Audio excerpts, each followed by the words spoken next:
Coming up on the Ministry of Guitar, why Gibson's new pickups don't really make too much of a difference, why Fender's or rather Squier's classic vibe series are possibly the sweet spot of the guitar market, and the real reason why Yamaha is never able to make inroads into the guitar market, and what should you make about the new Pacifica Professional. That's what we're going to get into today. So hi everyone, welcome back to the Ministry of Guitar. My name is Utkarsh Mohan. I'm coming to you from Singapore. As always, if you like what I'm doing, please do like, subscribe and share. It just helps with the algorithm and helps encourage me make these videos. This is the second episode of the Ask Me Anything. I've taken a couple of topics that caught my interest this week, but I'm also answering one of the questions, which is a viewer question on the Yamaha thing.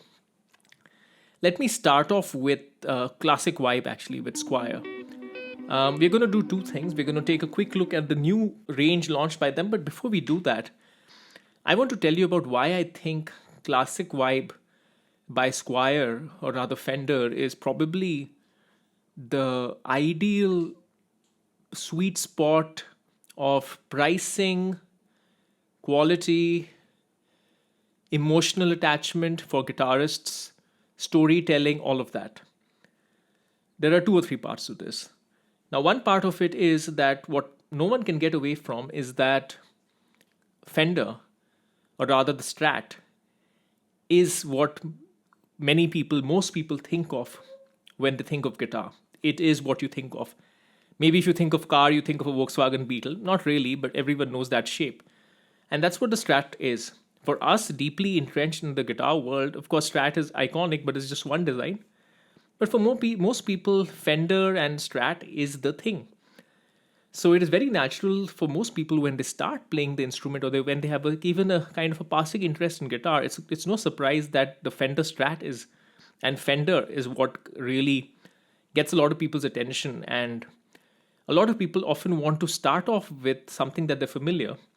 You know, in branding or in marketing, one thing that we've learned, and this is me as usual harping back a little to my career, but I'll just give you that perspective here, is that people are drawn to what is big and popular. This is why always brands try and appear to be big and popular, as in it's a signal, an evolutionary signal for us as human beings, which tells us, oh, this is big and popular, hence it is safe, hence I should get it.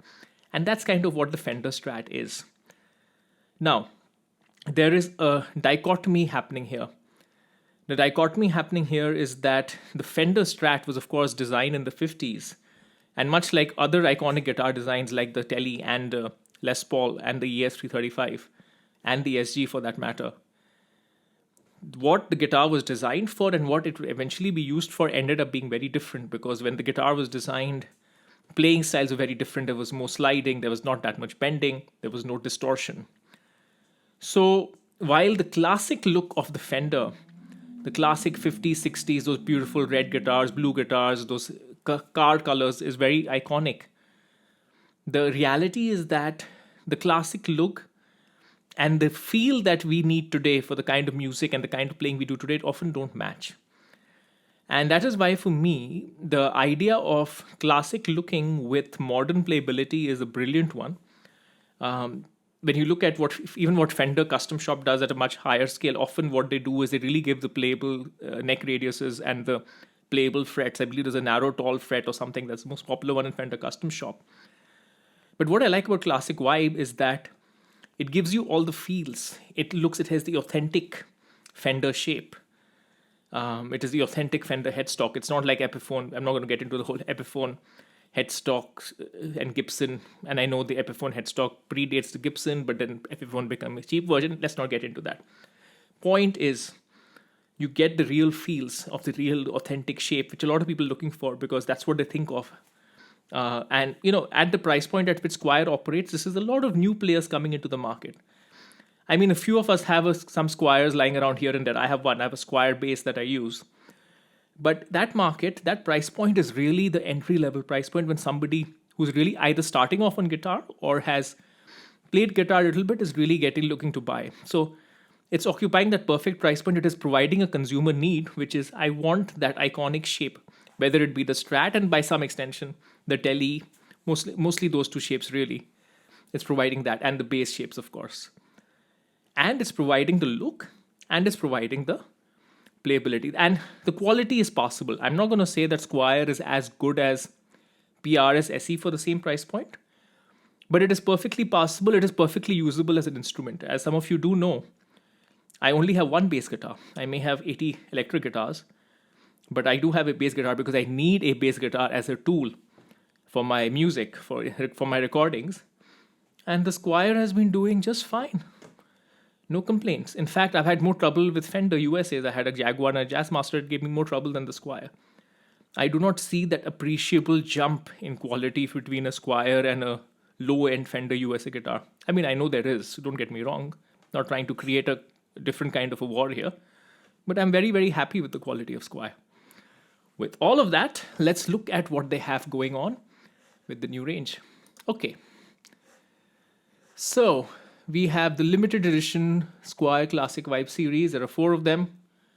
2 tellies, a Strat, a HSS Strat, and I'm always confused. Is that a jazz bass or a precision bass? We'll find out. Okay. Let's have a look at the range. I've opened it up here, but I haven't really taken a look through it. 60s Strat, so I'm sure it's got these beautiful colors.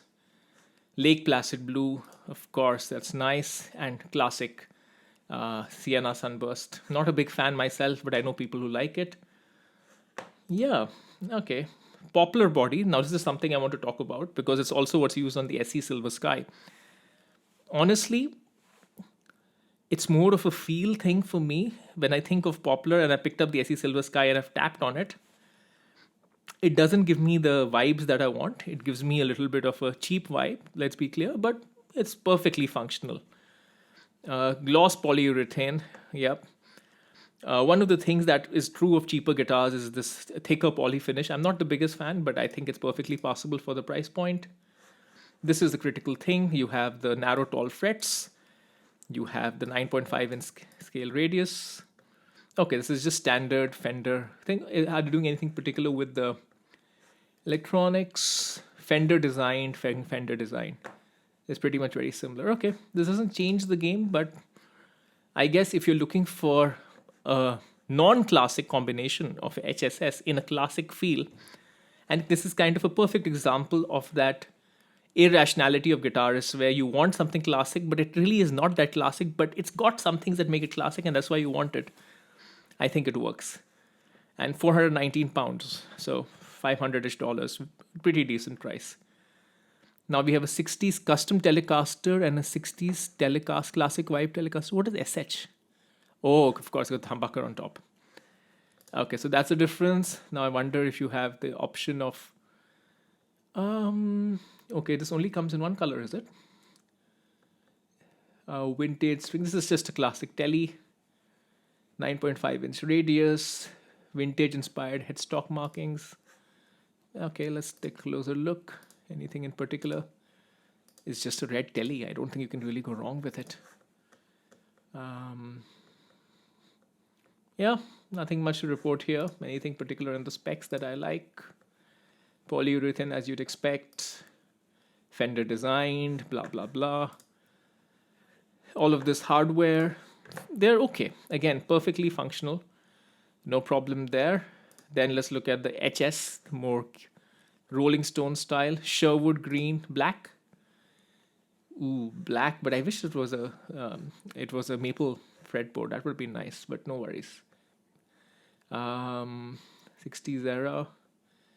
Okay, so these, honestly, I don't know what makes these Telecasters different versus what you could already get from Classic Vibe.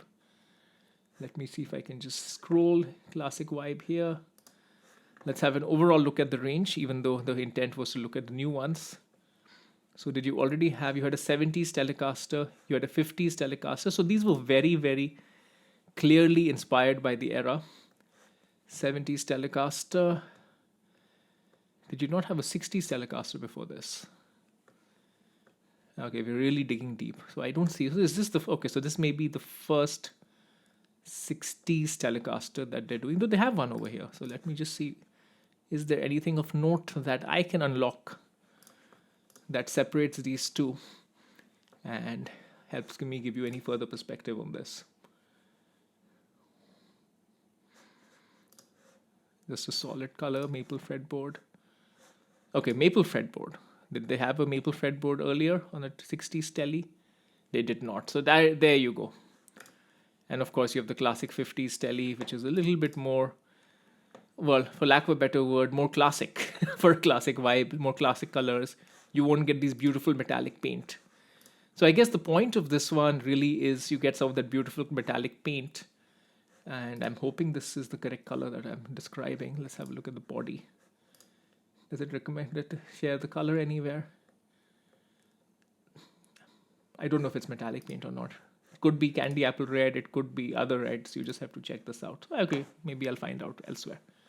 Okay, so there we go. That was the two Tellys, and then you have a jazz bass.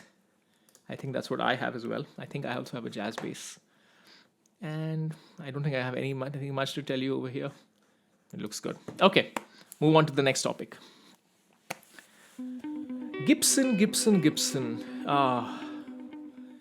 Of course, you're very active, which is good, but I wish that your activity was a little bit more consequential.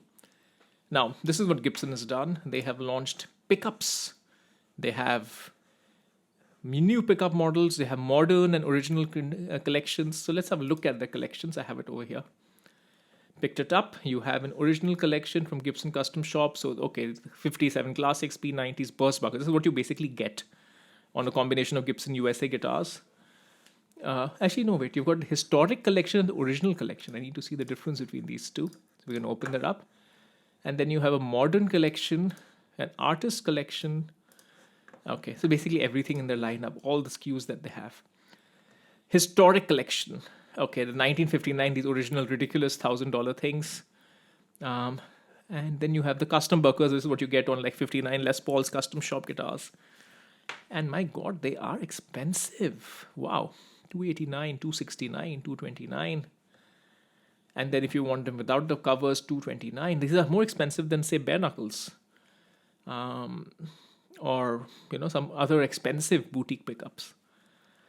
Okay, let's look at I'm going to give an overall thought on it, but let me just run through the collection. Then you have the original collection over here. What do I see? Dirty Fingers, which I'm not fond of, but do I have them on a few guitars? We'll talk about them. These are cheaper. These are more priced in line with maybe where Seymour Duncan is today. I'm not that familiar with the latest prices on pickups, but these are not that high end. 57 Classics pickups I really don't like, by the way. We'll talk about this in a second. Not bad. You have the Firebird pickups, so that's good in case somebody wants to try slotting in a Firebird pickup. Dirty Fingers, P90s, 57 Classic. What about the other pickups? You have the 496R, whatever they're called, 496T. Do they have those? No, they don't. They have the 70s Tribute, which I'm not a fan of. We'll talk about all of these in a bit. Original mini humbuckers. Okay, artist pickups, modern pickups, sorry. Here they are, 496R, 500T. Higher order pickups, you sometimes get these on Les Paul Customs. Zebras, P90, DC. Okay, Thunderbird. Basically, every pickup they put on the guitar, they've put it here. And artists, you just have the greenies. Of course, you have the greenies. Why wouldn't you, since they have exploited every little bit of that guitar? And $299 for a set. Okay, not that bad. I thought it would be like custom shop prices. All right, Kramer. Let's have a look. But I don't think I can lend much insight on Kramer. But let me just take a quick look at it anyway. I have no clue, folks. So my apologies. You can look through it yourself. I don't want to pretend to give you information I don't have. I have zero idea about Kramer, so my apologies for that. Okay, let's talk about this. Here's the thing. It's kind of ironic. The irony is there's an entire industry that developed because Gibson's pickups weren't good enough. The entire boutique pickup industry, from Seymour Duncan to Bare Knuckle to these are the two ones I mainly use, but of course there's so many more. I'm going to insert them here because the names are just skipping me, but there's such set love. No, what are they called? Whatever they are. Names are skipping me. I know what they are. I'll put the names up over here because I'm not that into pickups. But the point is, this entire industry developed because Gibson's pickups were not good enough. Good enough to fulfill the refined taste of the person seeking that PAF sound. Because reality is, if you're swapping pickups, you really are very far up that Maslow's hierarchy of needs. All your basic needs have been more than met. Now you're really scratching at the surface. So I find it very funny that they are now marketing their pickups for sale. And also, I want to understand what has changed, because a lot of these pickups were already available. So when they say new from the Gibson custom shops, what are the new models? Because a lot of the stuff you could already buy. In fact, I think in my local shop here in Singapore, which used to sell Gibson and now doesn't, there's a whole reason there. The shop is owned by the company that owns Heritage, and they had a fight and blah, blah, blah. But they still are selling some old Gibson pickups. So what's new? Have they just taken a price increase? Maybe that could be one reason for this rebranding. But yeah, I mean, I wouldn't lose sleep over these pickups. Gibson pickups are, and again, I'm also talking here a little bit like a cock sniffer, that I'm really picking on small differences. But they have always seemed to me, in my very, very humble opinion, just okay. I have never really swapped out Gibson pickups except when there's been a stark need, and that's like that guitar at the back you see over there, that Explorer. That's the Explorer baritone. It came with 496R and 498T or 500T. I cannot recall, one of the two.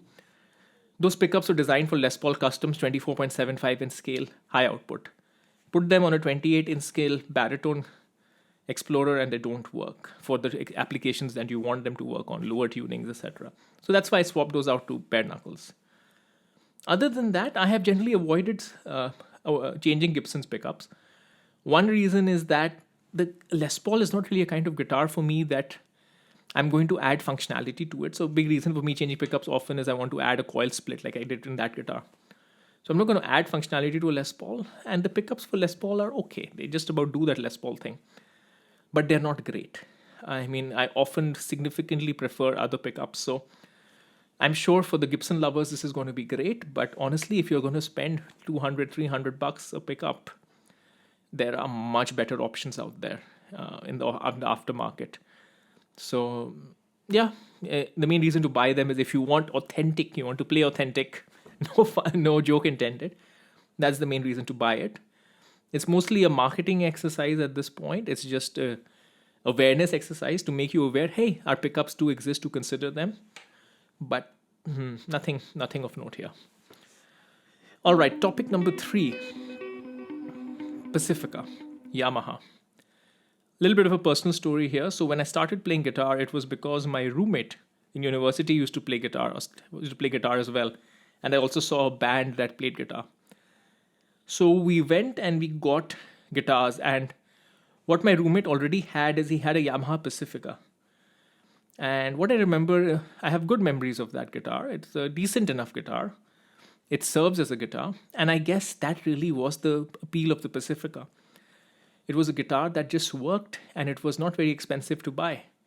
And it kind of looked like a Stratocaster. It was in that territory. Going back to the point that we were making earlier about the whole classic vibe thing. That was the point of the Pacifica. Now, the funny thing is, if you look at more than the Pacifica, if you look at Yamaha, this is a hell of an impressive company. They make motorcycles. They make some of the fastest motorcycles in the world. They make professional audio. They make pianos. They make keyboards. This is the company with heritage, if there was one. No pun intended. Yet, they are never quite able to break into the guitar market. The Pacifica has been iconic for being a cheap guitar, but that's about it. Some Yamaha basses are iconic for sure. They're used, they're very functional, but then the bass is a whole different thing. I won't get into it. My theory there is bassists can often be very functional, more so than guitarists, who are often rather more emotional, I think, than bassists are. This is just my bias talking. So maybe there's a reason why Yamaha does well in the bass market. But for guitarists, we are a little bit emotional, we're a little bit story-driven. And even if you create this guitar that looks a bit like an SG called a Yamaha Rev Star, and you say it is inspired by the cafe racers of Yamaha, by vintage motorcycles or whatever, and you slap on a couple of racing stripes on it, that isn't really compelling storytelling enough. And storytelling is Yamaha's problem, in my opinion. They have just not had a compelling story associated with their brand. If you think about all the brands out there that are successful, guitar brands, They all have a compelling story. I don't need to tell you the Fender and Gibson story. This is probably the most overtold story ever. But let's take more modern brands that have found a fan following. PRS's story is essentially the story of its founder. Kind of this luthier who was just a little bit of a genius luthier, making guitars better than the regular guitars at a young age, taking it to rock concerts, and then constantly being in pursuit of making that perfect guitar for the last 35, 40 years. And making guitars which are just at the peak in terms of the kinds of words, techniques, quality. There's a story there, a story of a guy's obsession. If you think about Music Man, we all know where that started, right? So it started, of course, you've got the whole Eddie Van Halen thing to begin with, and then you have John Petrucci, and you have everything that happened with the Majesty. So what I'm trying to say is, Yamaha, where's your story? It isn't there. Of course, you've got some very amazing guitar players. You've got Chris Buck, and you've got that new, I think he's an Italian guy. I'm forgetting his name. The guy who does the fingerstyle. My apologies. I'm not that nerdy a guitarist in terms of guitar music. I really don't listen to much guitar music, so my apologies. But I think you all know who I'm talking about. So you've got these folks playing it. But again, these guitarists that I'm talking about are guitarists. So of course there will be a few hardcore fans of said guitarists who know that they're playing the Yamaha. But it is not that the Yamaha is responsible for them being such great guitarists. They're such great guitarists on their own. This is not to say that Gibson was responsible for Eric Clapton being a great guitarist. But there is definitely an intertwining of the legacy of the great guitarists of the 60s and 70s and the great guitars of the 60s and 70s. The two go together. And what you don't have Yamaha is that. You don't have that story.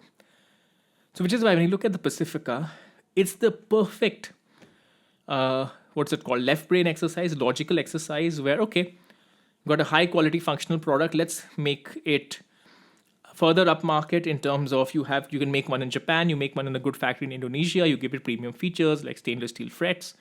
I'm going to open it up over here right now, actually. So you've got these, not Squier. There you go, Yamaha Pacifica. So you've got this Yamaha Pacifica Professional where, it's got made in Japan, HSS, got all these things that you expect these days. Compound radius fretboard, some Yamaha technology because they know they have all these technologies. And pickups created in collaboration with Rupert Neve. I think Rupert Neve is a big name in audio, if I'm not mistaken. But again, I don't know that much.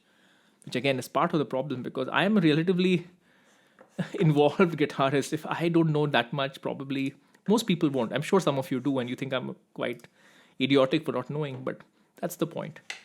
So here you have a Strat-like looking guitar, which is like so many other brands that are trying to occupy the space. Think about the Ibanez AZ. Think about, that is kind of not exactly super, maybe a little bit of a super Strat, you could say. A functional Strat-like guitar. You have Sir, which basically owned that market properly, because what Sir did is that it became the musician's guitar. It became the guitar for somebody who wanted a Fender sound, going back to the original insight of people wanting a certain sound and a certain look, but none of the compromise of a design that was made in the 50s. That's what Sir did, and they owned it. They became the musician's choice, and now they are the default. So somebody else trying to play a little bit of Sir's game, a little bit of Fender's game, without something really differentiating you or without a story, it's a little bit pointless. I'm sure you'll have some Pacifica super fans who will buy them. But yeah, this is a little bit of a failure of marketing. Not to say that these guitars are bad. These guitars are probably going to be amazing. You pick it up as a tool, it'll serve you very well. But yeah, I just struggle to see the appeal. I struggle to see the heart. The head can say, yes, this is a great for 2,000 pounds or whatever. I think it's still a bit expensive, but leave that aside. You have a professional made in Japan guitar. The made in Japan guitars are amazing. But what is the story? What makes this any different? Why do I want this over something else? Why do I want it at all? I may need a guitar, but then if I maybe don't even need a $2,000 guitar. I can get by with a cheaper guitar. So that's my point of view on Yamaha Pacifica Professional. I think it'll be an amazing instrument, but it'll not have the appeal that a guitar needs in order to be a successful model. All right, so there we go. This was Ask Me Anything number 2. Would love your thoughts. Do you agree, disagree, any further perspectives to add? As always, let me know in the comment section. I will be doing this series weekly. So I'll see you in the Ask Me Anything next week. And of course, I have other videos that get released during the week. All right, take care.